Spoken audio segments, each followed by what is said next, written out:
when you're dreaming with a broken heart. The waking up is the hardest part. You roll out of bed and down on your knees,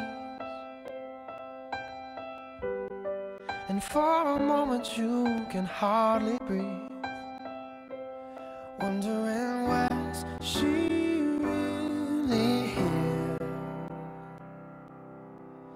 Is she standing in my room? Waves were already on their way, so we ran. We lost his parents and 2 of our kids. Well, we only had 2 kids. We lost both our kids. My eldest is 2 years old and my youngest is on 1 year old. Just turned 1. If he's already dead, all I want is his body, so I can bury him properly. It's my youngest.